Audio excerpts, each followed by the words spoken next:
ये एक motivational heart touching story है। एक बार पूरी अवश्य सुनना। नई नवेली बहू शिखा को आए हुए महीना भर भी नहीं हुआ था, पर पता नहीं क्यों उसके चेहरे पर कोई खुशी नजर नहीं आती थी। शायद किसी बात से नाराज है। हर पल ऐसा ही लगता था। उसकी सास सुशीला जी ने उससे कई बार पूछने की कोशिश की, पर हर बार शिखा टाल जाती थी। सुशीला जी भी यह सोचती रह जाती कि क्या पता अभी अभी शादी हुई है, नए घर में मन लगने में वक्त भी लगता है, इसलिए शायद बहुत ज़्यादा बोल नहीं पा रही है और चुप चुप रहती है। एक दिन अचानक बिना बताए ही शिखा को लेने उसका भाई आ गया। अभी नई नई शादी हुई थी, इस कारण से सुशीला जी ने मना भी नहीं किया। बहू के जाने के बाद सुशीला जी ने बेटे पंकज से कहा, बेटा क्या बात है? बहू चुप चुप ही रहती है और चेहरे से भी लगता है जैसे कोई नाराजगी हो। कोई बात है क्या? पता नहीं मम्मी, मुझे तो ऐसा कुछ नहीं लगता, पंकज ने जवाब दिया।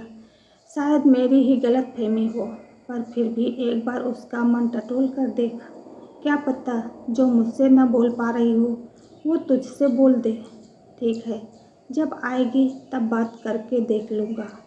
यह कहकर पंकज ने अपने ऑफिस चला गया। शाम को पंकज घर आया तो देखा सुशीला जी उदास बैठी थी। उन्हें यूं उदास देखकर पंकज ने पूछा, क्या हुआ माँ, आप ऐसे उदास क्यों बैठी हो? पंकज के सवाल पर सुशीला जी ने उसकी तरफ नजरें उठाकर देखा और कहा, बेटा कल संडे है, तेरी छुट्टी है, तू एक काम कर, तेरा सामान मेरे कमरे में शिफ्ट कर ले, मैं तेरे कमरे में शिफ्ट हो जाती हूँ। अरे अचानक से कमरा शिफ्ट करने की बात कहाँ से आ गई और क्या परेशानी है जो कमरा शिफ्ट कर रही हो? पंकज सुशीला जी के पास बैठता हुआ बोला, बेटा मैं तो अकेली जीव हूँ, तेरे पापा हैं नहीं, भला इतने बड़े कमरे का मैं क्या करूँगी? इसीलिए बड़ा कमरा तू ले ले और मेरा सामान तेरे कमरे में शिफ्ट कर दे। अरे माँ रहने दो ना, क्या ज़रूरत है, आराम से रह तो रहे हैं, और वैसे भी शिखा है नहीं तो क्या सोचेगी, और लोग शिखा के बारे में क्या क्या बातें बनाएंगे, कहेंगे कि आते ही सास को उनके कमरे से निकाल दिया। पंकज हंसते हुए बोला। उसकी बात सुनकर सुशीला जी चुप हो गई, पर दूसरे दिन पंकज के पीछे पकड़कर उन्होंने कमरे शिफ्ट करवा दिए। जब सब सामान कमरों में शिफ्ट हो गया तो सुशीला जी बोली, बेटा एक काम कर, तेरे ससुराल से जो सोफे आए हैं वो भी यहीं कमरे में रख ले। उनकी बात सुनकर पंकज बोला, माँ तुम्हारे दिमाग में क्या चल रहा है, पड़े रहने दो ना बाहर, हाल में मेहमान आएंगे तो बाहर बैठने के काम में आएंगे। अरे पर हमारे अपने भी तो सोफे हैं ना, वो रख लेंगे हाल में। अरे माँ कैसी बात कर रहे हो, नए सोफे हाल में ज़्यादा अच्छे लगेंगे। नहीं नहीं, बहू के नए सोफे हैं, उसके कमरे में ही अच्छे लगेंगे। उनकी बात सुनकर पंकज एक पल के लिए चुप हुआ और फिर बोला, किसी ने कुछ कहा है क्या? अचानक से पंकज के सवाल को सुनकर सुशीला जी झेप गई, फिर बोली, नहीं नहीं, किसी ने कुछ नहीं कहा, बस उसे कमरे में रख दो। आखिरकार सोफे शिखा और पंकज के कमरे में शिफ्ट कर दिए गए। दूसरे दिन पंकज जब घर आया तो शिखा आ चुकी थी। पंकज को बड़ी हैरानी हुई क्योंकि शिखा का तो कुछ दिन आने का बिल्कुल भी मूड नहीं था। अक्सर पंकज नोटिस करता था कि शिखा और सुशीला के बीच में एक अजीब सा तनाव था। दोनों खुलकर बात नहीं करती थी। कुछ दिनों बाद शिखा दोबारा मायके गई। उस दिन भी पंकज शाम को घर लौटा तो सुशीला जी चुपचाप उदास बैठी थी। पंकज ने फिर इसका कारण पूछा तो सुशीला जी ने कहा, बेटा तो पूजा घर हाल से मेरे कमरे में शिफ्ट करा दे, कम से कम सुबह मैं पूजा करूं तो तुम लोगों को डिस्टर्ब ना हो। अरे तुमसे किसने कहा माँ कि हमें सुबह डिस्टर्ब होता है? उसकी बात सुनते ही सुशीला जी एकदम से हड़बड़ा गई। अरे वो किसी ने नहीं कहा, पर वो क्या मुझे दिखता नहीं है? तुम लोग भी डिस्टर्ब होते होंगे, बस तू तो पूजा घर मेरे कमरे में शिफ्ट करा दे। इससे पहले कि पंकज कुछ पूछता, सुशीला जी ऐसा कहकर रसोई में पंकज के लिए चाय बनाने चली गईं। अब पंकज के मन में भी हलचल सी होने लगी थी। आखिर कुछ तो हुआ है। जब भी शिखा मायके जाती है तभी माँ ये सब अजीब सी जिद क्यों करती हैं। पहले कमरा और अब पूजा घर। जब शिखा घर पर होती है तब भी माँ और शिखा के बीच अजीब सा तनाव लगता है। कुछ तो बात है पर माँ बता नहीं रही है। वही सोफे पर सुशीला जी का फ़ोन पड़ा था। पंकज ने उठाकर चेक किया तो उसमें शाम को शिखा की मम्मी का फ़ोन आया हुआ था। पंकज को सच में अब तो कुछ गड़बड़ होने का एहसास होने लगा था। उसने दोबारा सुशीला जी से पूछा भी पर वो टाल गई। आखिरकार उनकी जिद के कारण पंकज को पूजा घर भी उनके कमरे में शिफ्ट करना पड़ा। और दूसरे दिन पंकज जब लौटा तो वाकई वो देखकर हैरान रह गया कि शिखा मायके से आ गई है। पर जब माँ ही नहीं बताना चाहती तो आखिर पंकज पूछे किससे। शिखा से बात की तो उसने सिर्फ इतना ही कहा, अब माँ की इच्छा है कि वो क्या करना चाहती है, इसमें मैं क्या कहूँ। इसके आगे पंकज कुछ भी नहीं कह सका। पर शक का कीड़ा तो उसके दिमाग में बैठ गया था। आखिर उसका शक यकीन में तब बदल गया जब कुछ दिन बाद शिखा फिर से मायके गई। इस बार सुशीला जी ने पंकज से शिखा के दहेज में आया हुआ टीवी शिखा के कमरे में लगाने को कहा। पर इस बार पंकज बिगड़ गया। ये क्या है माँ, आखिर ये क्या लगा रखा है आपने। जब भी शिखा मायके जाती है आप बस यही बात करने पर लग जाती हो। इसको यहाँ सेट करो, उसको वहाँ सेट करो। आखिर क्या चल रहा है आपके मन में, बताती क्यों नहीं हैं आप। पंकज को इस तरह चिल्लाते देखकर सुशीला जी की आंखों में आंसू आ गए और वो लगभग रोती हुई बोली, बेटा मैं बस यही चाहती हूँ कि तुम दोनों खुश रहो। आखिर मेरी उम्र कितनी बची है, मेरे कारण तुम्हारा घर ना बसे ऐसा मैं कभी नहीं चाहूँगी। सुशीला जी की बात सुनकर पंकज हैरान रह गया। फिर बड़े प्यार से सुशीला जी से बोला, माँ सच सच बताओ हो क्या रहा है, आखिर बात क्या है। जब तक बताओगी नहीं समस्या का समाधान कैसे निकलेगा। पंकज को इस तरह बोलते देखकर सुशीला जी ने रोते रोते ही उसका हाथ पकड़कर कहा, बेटा पहले वादा कर तू मुझे छोड़कर नहीं जाएगा। मैं अकेली कैसे रहूँगी तेरे बिना। तेरे पापा भी नहीं हैं भगवान के लिए। मुझे वृद्ध आश्रम में कभी मत छोड़ना बेटा। मैं तुम लोगों को परेशान नहीं करती हूँ। पता नहीं कैसे सब कुछ अपने आप ही हो जाता है। अरे माँ कैसी कैसी बात कर रही हैं। जो भी है खुलकर बताओ। और मैं क्यों छोड़कर जाने लगा आपको। मैं कहीं नहीं जा रहा। मैं बेटा हूँ ना आपका, आपके साथ ही रहूँगा। और कौन कह रहा है कि मैं आपको वृद्धाश्रम छोड़ने वाला हूँ। ये घर आपका है। जिस दिन भी आपको ऐसा लगे मुझे घर से निकाल देना। जब सुशीला जी को पंकज की बातों पर विश्वास हुआ तब जाकर सुशीला जी ने बोलना शुरू किया। सुशीला जी की बात सुनकर पंकज हैरान हो गया। रोते रोते सुशीला जी ने जो बात कही वो सुनकर पंकज के पैरों तले जमीन खिसक गई। सुशीला जी बोली, याद है बेटा तुम्हारी शादी के बाद जब शिखा का भाई उसे अचानक लेने आया था और वो मायके गई थी तो मुझे तो यही लगा था कि उसके मायके वालों को उसकी याद आ रही है। लेकिन उसके जाने के बाद शिखा की माँ का फ़ोन आया था। तब मुझे पता चला कि शिखा ने ही उसे फ़ोन करके बुलाया था। समधन जी कह रही थी कि मैंने सारा दहेज अपनी बेटी और दामाद के इस्तेमाल के लिए दिया है, लेकिन आपने सारा सामान हाल में रखवा दिया।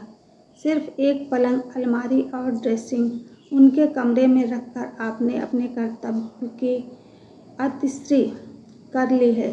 आपकी तो उम्र हो गई है, आप उस सामान को अपने पास रखकर क्या करेंगी। लेकिन कम से कम बच्चों की इच्छाओं का तो सम्मान कीजिए। अब तो मेरी बेटी उस घर में तभी जाएगी जब उसके कमरे में ये सारा सामान जाएगा। अब तू ही बता बेटा, तेरे उस छोटे से कमरे में सारा सामान कैसे आता, इसलिए मैंने तुझसे कहा कि मेरा सामान तेरे कमरे में शिफ्ट कर दे और तू मेरा कमरा ले ले। उसे कमरे में कम से कम बहू का दहेज का सामान तो आ ही जाएगा।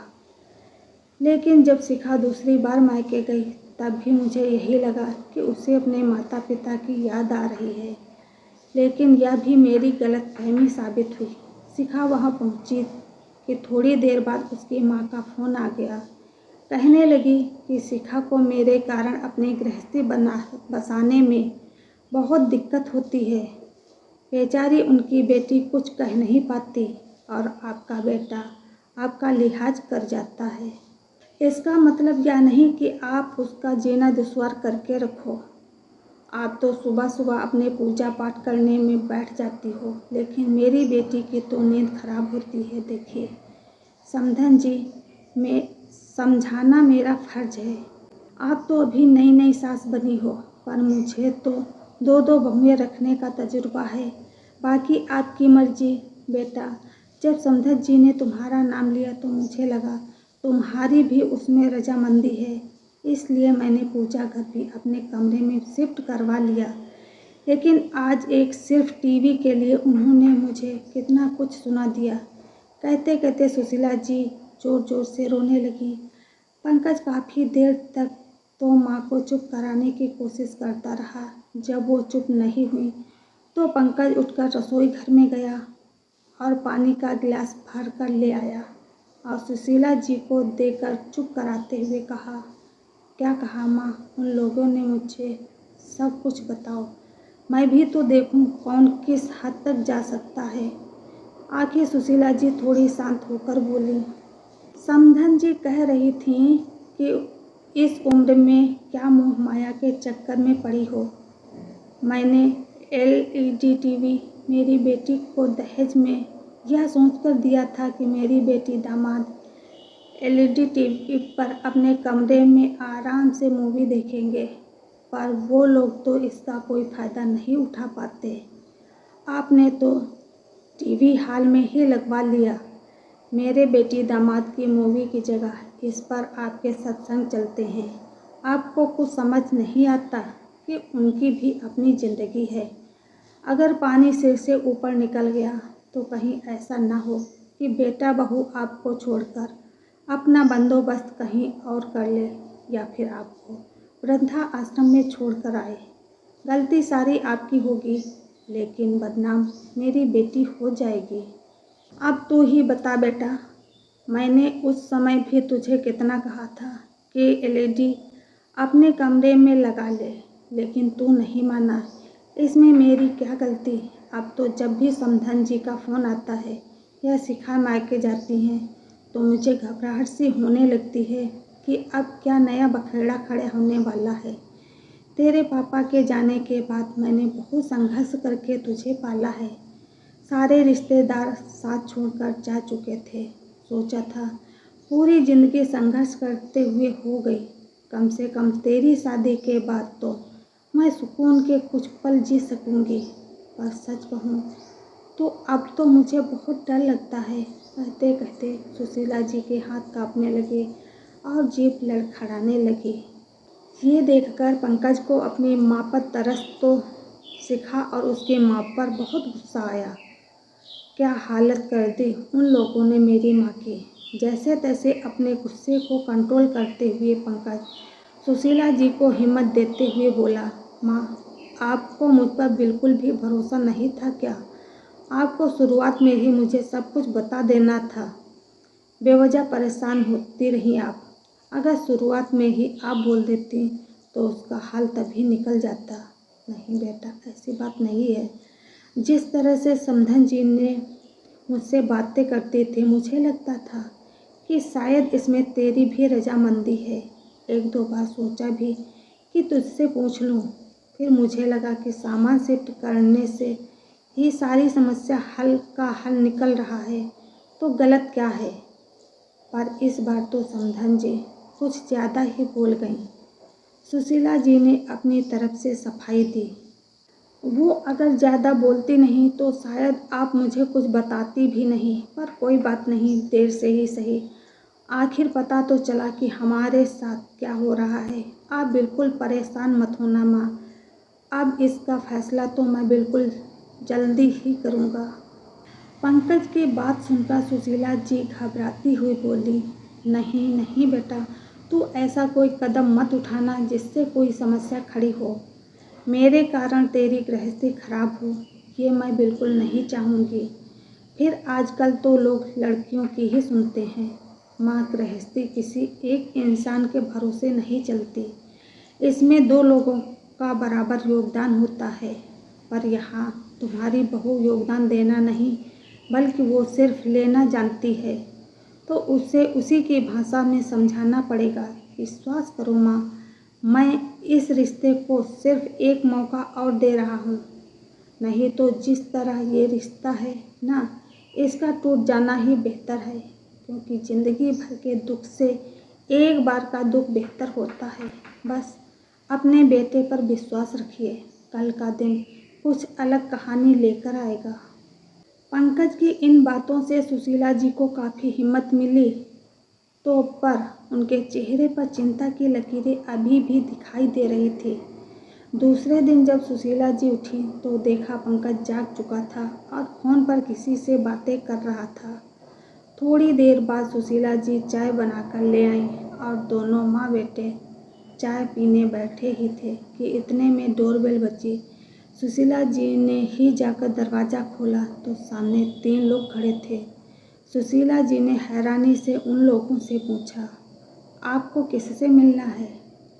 तो उनमें से एक लड़का बोला, हमें पंकज भैया ने बुलाया है, आप उन्हें बुला दीजिए जो हम हमारा काम शुरू करें। इतने में खुद पंकज बाहर आ गया और आते ही बोला, अरे आ गए आप लोग, चलिए जल्दी जल्दी काम निपटाना है। मैं आपको बता देता हूँ कि कौन कौन सा सामान उठाना है। इतने में सुशीला जी बोली, पंकज कौन सा सामान उठाने की बात कर रहा है, मुझे बताएगा? आखिर चल क्या रहा है? माँ, बस मेरा साथ दो, हर समस्या का समाधान होता है। कोई सीधे तरीके से समझाता है तो कोई दूसरे तरीके से। जिस तरह की हरकतें वो लोग कर चुके हैं उससे इतना तो समझ आ गया कि उन्हें सीधा तरीका समझ में नहीं आता, तो बस अब दूसरे तरीके से समझा रहा हूँ। लेकिन तू करना क्या चाहता है, मुझे तो बता सही। अभी भी सुशीला जी अपने बेटे से पूछे जा रही थी। माँ, बस 1 मिनट, मैं अभी आया, कहकर पंकज उन लड़कों को कुछ समझाकर आ गया और आकर सुशीला जी से बोला, माँ, मुझ पर विश्वास रखो और मेरा साथ दो। थोड़ा सख्त तो आपको भी बनना पड़ेगा, बस इतना विश्वास दिलाता हूँ कि गलत कुछ नहीं होगा। फिर पंकज ने अपनी योजना माँ को समझाई। सुनकर सुशीला जी बोली, सब ठीक तो होगा ना, कहीं कुछ उल्टा ना हो जाए। अभी भी अपनी माँ को हैरान परेशान देखकर पंकज बोला, अरे माँ, टेंशन क्यों ले रही हो? आर या पार तो घर बसेगा या फिर टूटेगा बस। अब आप हिम्मत बनाए रखना, कहकर पंकज अपनी योजना पर अमल करने चल दिया। 2 घंटे बाद पंकज अपने ससुराल के दरवाजे पर था। जैसे ही उसने दरवाज़ा खटखटाया, बड़े साले साहब ने आकर दरवाज़ा खोला। उस समय घर के लोग नाश्ता कर रहे थे। उसे घर आया देखकर सब लोग हैरान रह गए। शिखा की दोनों भाभी भी रसोई से निकलकर बाहर आ गईं। वही खुद शिखा और उसकी माँ उसे वहाँ देखकर हैरान थी। इतने में उसके ससुर जी बोले, अरे पंकज जी, आज अचानक आप यहाँ, सब खैरियत तो है ना? हाँ हाँ पापा जी, आप फिक्र मत कीजिए, सब खैरियत है। इतने में बड़े भैया भी बोले, अरे खड़े खड़े सब देख क्या रहे हो, पंकज जी आए हैं, उनके लिए भी चाय नाश्ता लगाओ। पंकज ने बड़ी विनम्रता से हाथ जोड़कर कहा, नहीं भैया, मैं नाश्ता नहीं करूँगा, अभी मैं जल्दी में हूँ, ऑफिस भी जाना है, तो वो मैं ये सामान यहीं रखवाने आया था। पंकज की बात सुनकर सब हैरानी से एक दूसरे का मुंह देखने लगे। आखिरकार शिखा की माँ ने कहा, दामाद जी कौन सा सामान रखने की बात कर रहे हैं आप? उनकी बात सुनकर पंकज मुस्कुराया और बोला, वही जो बाहर ट्रक में है। ट्रक में? सब हैरान रह गए और फटाफट निकल कर बाहर आए तो देखा कि ट्रक में वो सामान रखा है जो शिखा के मायके वालों ने उसे दहेज में दिया था। उस सामान को देखकर घर के सब लोग प्रश्नवाचक नज़रों से एक दूसरे की तरफ देखने लगे। वही शिखा कभी अपनी माँ को तो कभी पंकज को देख रही थी। आस पड़ोस के लोगों को वहाँ खड़ा देख होकर बातें करते देख शिखा की मम्मी बोली, दामाद जी ये क्या हरकत है? आप भला ये सामान यहाँ लेकर क्यों आए हैं? यहाँ यह सब लाने से पहले आपने एक बार भी नहीं सोचा कि हमारी क्या इज्जत रह जाएगी? देखिए बाहर सब लोग खड़े होकर कैसी बातें कर रहे हैं। शिखा के पापा भी बोले, दामाद जी ये सब क्या है? मुझे तो अभी भी कुछ समझ में नहीं आ रहा। पंकज हाथ जोड़कर समझाते हुए बोला, देखिए पापा जी ये दहेज आपकी बेटी का है जिसे आप लोगों ने दिया है, लेकिन वो घर मेरी माँ का है जो मेरे पिता ने बनवाया था। अब माँ ने साफ कह दिया है कि या तो तुम अपना नया मकान खरीद लो या फिर जिसका दहेज है उसके घर पहुँचा दो। मेरे घर में इस दहेज के सामान की कोई जगह नहीं है। आखिर जब से ये दहेज का सामान मेरे घर में आया है मेरा चैन और सुकून खो गया है। तभी बीच में शिखा की माँ बोली, आप कहना क्या चाहते हो? साफ साफ कहिए, आखिरकार समस्या क्या है आपकी माँ को? पंकज मुस्कुराकर बोला, बस यही सासू माँ, अगर दहेज में आप मकान भी देती तो अपनी बेटी को, तो आपकी बेटी को थोड़ी सहूलियत भी हो जाती। उसे यूँ परेशान नहीं होना पड़ता और उसे बार बार यूँ मायके आकर नहीं बैठना पड़ता और ना ही उसे यह शिकायत करनी पड़ती कि उसकी सासू माँ कौन सा सामान कहाँ रखवा रही है। इसलिए अब ये सामान आप अपने अनुसार अपने घर में जमा लो ताकि आपकी बेटी की सारी शिकायतें खत्म हो जाएं और आपको फिक्र ना हो कि इसे कहाँ रखना है। पंकज की बात सुनकर ससुर जी बड़े भैया सासू माँ को घूर कर देख रहे थे। वहीं दोनों बहुओं की नज़रें भी सासू माँ पर ही टिकी थी। सासू माँ ने तो चुप रहना ही ठीक समझा। आखिर उनकी पोल जो खुल रही थी वो भी बेटे बहू के सामने। इस तरह कभी बेटे बहू के सामने उनकी किरकिरी नहीं हुई थी। उन्हें समझ में आ गया कि पंकज को सब पता चल चुका है और इस बार समधन जी भी थोड़ी सख्त हो गई थी। लेकिन इतने में शिखा भी बोली, मेरे माता पिता की इज्जत आपको कोई परवाह नहीं है जो आप इनका दिया हुआ दहेज का सामान लेकर यहाँ आ गए और घर के बाहर ट्रक खड़ा करवा दिया। ये भी नहीं सोचा कि मेरे माता पिता के दिल पर क्या बीतेगी। बैठकर भी तो बात की जा सकती थी ना।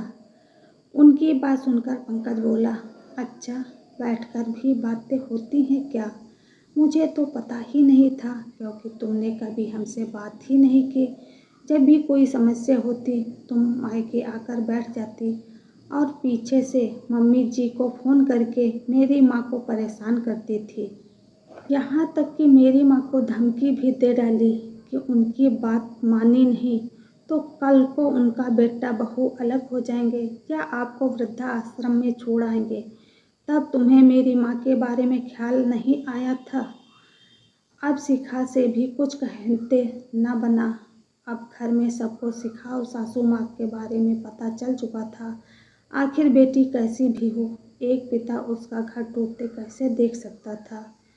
उसका घर न टूटे इसलिए ससुर जी हाथ जोड़कर पंकज से बोले, माफ़ करना दामाद जी, हमें तो लगता था कि हमारी बेटी हमसे मिलने खुशी खुशी आई है, वो भी आप लोगों की रजामंदी से। पर आज तक जो हुआ सो हुआ। आज के बाद ऐसी कोई हरकत नहीं होगी जिसके कारण आपको या समधन जी को कोई परेशानी हो। अब आप हमारा थोड़ा सा माल रख लीजिए और इस दहेज के सामान को यहाँ से वापस ले जाइए। अपने ससुर जी को हाथ जोड़े देखकर पंकज ने उसके हाथों को अपने हाथों में लेकर कहा, माफ़ करना पापा जी, मैं ये सब नहीं करना चाहता था, पर जिस तरीके से कल मेरी माँ को मैंने रोते देखा, तब जाकर मैंने ये कदम उठाया। आखिरकार ससुर जी ने दहेज में वो ट्रक वापस करके पंकज के घर भिजवा दिया और खुद शिखा और अपनी पत्नी को लेकर पंकज के घर की तरफ रवाना हुए। वहाँ जाकर सुशीला जी से माफ़ी मांगी और भविष्य में ऐसा कभी नहीं होगा, इसका उनको आश्वासन दिया। साथ ही साथ शिखा को भी समझा दिया कि आइंदा मायके आए तो इज्जत के साथ आए। तो दोस्तों, आपको ये हमारी कहानी कैसी लगी कमेंट में ज़रूर बताएं। राधे राधे।